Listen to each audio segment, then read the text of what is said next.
የእግዚአብሔርን ቃል መጽሐፍ ቅዱስ አብረን እናንብብ። ዕብራውያን መጽሐፍ ምዕራፍ 12 ከቁጥር 1 ጀምሮ አብረን እናነባለን። እንግዲህ እነዚህን የሚያህሉ ምስክሮች እንደ ደመና በዙሪያችን ካሉልን፣ እኛ ደግሞ ሸክምን ሁሉ ቶሎም የሚከበንን ኃጢአት አስወግደን የእምነታችን ራስና ፈጻሚውን ኢየሱስን ተመልክተን በፊታችን ያለን ሩጫ በትዕግስት እንሩጥ። እርሱ ነውርን ንቆ በፊቱ ስላለው ደስታ በመስቀል ታግሶ በእግዚአብሔር ዙፋን ቀኝ ተቀምጧልና። በነፍሳችሁ ዝላችሁ እንዳትደክሙ ከኃጢአተኞች በደረሰበት እንዲህ ባለ መቃወም የጸናውን አስቡ። ከኃጢአት ጋር እየተጋደላችሁ ገና ደምን እስከ ማፍሰስ ድረስ አልተቃወማችሁ። እንደ ልጆችም ከእናንተ ጋር ልጄ ሆይ የጌታን ቅጣት አታቅለል፣ በሚገስጽህም ጊዜ አትድከም፣ ጌታ የሚወደውን ይቀጣዋልና የሚቀበለውንም ልጅ ሁሉ ይገርፈዋል ብሎ የሚነጋገረውን ምክር ረስታችኋል። ለመቀጣት ታገሱ፣ እግዚአብሔር እንደ ልጆች ያደርግላችኋልና። አባቱ የማይቀጣው ልጅ ማን ነው? ነገር ግን ሁሉ የቅጣት ተካፋይ ሆኗልና ያለ ቅጣት ብትኖሩ ዲቃላዎች እንጂ ልጆች አይደላችሁ። ከዚህ በላይ የቀጡን የሥጋ አባቶች ነበሩ፣ እናፍራቸውም ነበር። እንዴትስ ይልቅ ለመናፍስት አባት አብልጠን ልንገዛና በሕይወት ልንኖር በተገባን። እነርሱ መልካም ሆኖ እንደታያቸው ለጥቂት ቀን ይቀጡን ነበርና፣ እርሱ ግን ከቅድስናው እንድንካፈል ለጥቅማችን ይቀጣናል። ቅጣት ሁሉ ለጊዜው የሚያሳዝን እንጂ ደስ የሚያሰኝ አይመስልም። ዳሩ ግን በኋላ ለለመዱት የሰላምን ፍሬ እርሱም ጽድቅን ያፈራላቸዋል። ስለዚህ የላሉትን እጆች የሰለሉትን ጉልበቶች አቅኑ፣ ያነከሰውም እንዲፈወስ እንጂ እንዳይናጋ ለእግራችሁ ቅን መንገድ አድርጉ። ከሰው ሁሉ ጋር ሰላምን ተከታተሉ፣ ትቀደሱም ዘንድ ፈልጉ። ያለ እርሱ ጌታ ላይ የሚችል የለምና። የእግዚአብሔር ጸጋ ለማንም እንዳይጎለው ብዙዎቹም የሚረክሱበት አንድ መራራ ስር ወደ ላይ በቅሎ እንዳያስጨንቅ፣ ሴሰኛም የሚሆን እንዳይገኝ፣ ወይም ስለ አንድ መብል በኩርነቱን እንደሸጠ እንደ ኤሳው ለዚህ ዓለም የሚመች ሰው እንዳይሆን ተጠንቀቁ። ከዚያ በኋላ እንኳ በረከቱን ሊወርስ በወደደ ጊዜ እንደተጣለ ታውቃላችሁ።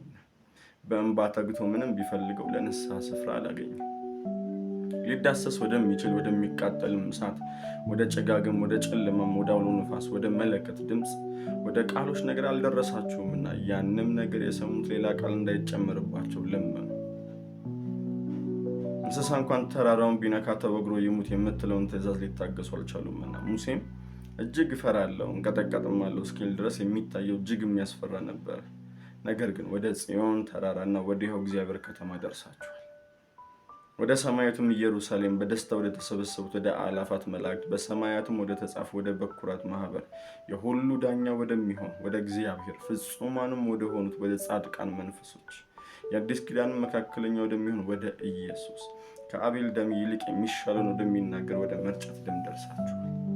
ለሚናገረው እምቢ እንዳትሉ ተጠንቀቁ። እነዚያ በምድር ላስረዳቸው እምቢ ባሉ ጊዜ ካላመለጡ ከሰማይ ከመጣው ፈቀቅ የምንል እኛስ እንዴት እናመልጣለን? በዚያም ጊዜ ድምፁ ምድርን አናወጠ። አሁን ግን አንድ ጊዜ ደግሜ እኔ ሰማይን አናውጣለሁ እንጂ ምድርን ብቻ አይደለም ብሎ ተስፋ ሰጥቷል።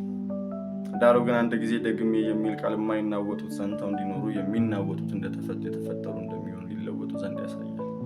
ስለዚህ የማይናወጥ መንግስት ስለምንቀበል በማክበርና በፍርሃት እግዚአብሔርን ደስ እያሰኘን የምናመልክበትን ጸጋ እንያዝ።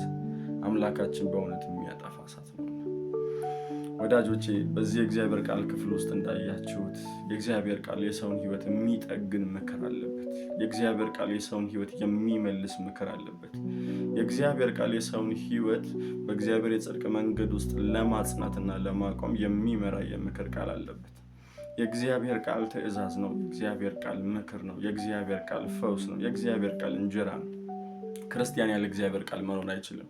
ጌታ ኢየሱስ ስለዚህ ነገር ሲናገር ማቴዎስ 4 ሉቃስ 4 ላይ ተመሳሳይ ስናይ የእግዚአብሔር ቃል እንደ እንጀራ እንደሆነልን ይናገራል። ለዛ ነው ሰው በእንጀራ ብቻ አይኖርም ከሰው ከእግዚአብሔር አፍ በሚወጣ ቃል ሁሉ እንጂ በእንጀራ ብቻ አይኖርም ብሎ የተናገረው። ስለዚህ ይሄ ስጋችን እንጀራ እንደሚያስፈልገው መንፈሳችን ደግሞ በእግዚአብሔር ቃል ሙላት ውስጥ መኖር አለበት።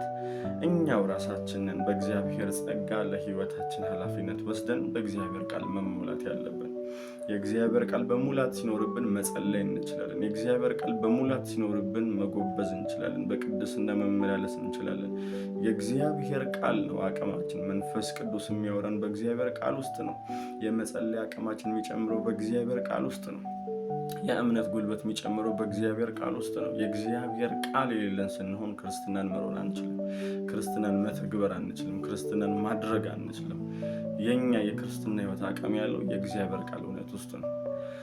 ይህንን ቪዲዮ እየተመለከታችሁ ያላችሁ ተወዳጆች ሰብስክራይብ እያደረጋችሁ ሼር እያደረጋችሁ ለብዙዎች የሚደርስ እያደረጋችሁ የእግዚአብሔር ቃል የሞላበት ክርስቲያን እንድንሆን ሌሎችም ደግሞ እንዲሆኑ እንዲበረታቱ ይህን ቪዲዮ አድርሱላቸው።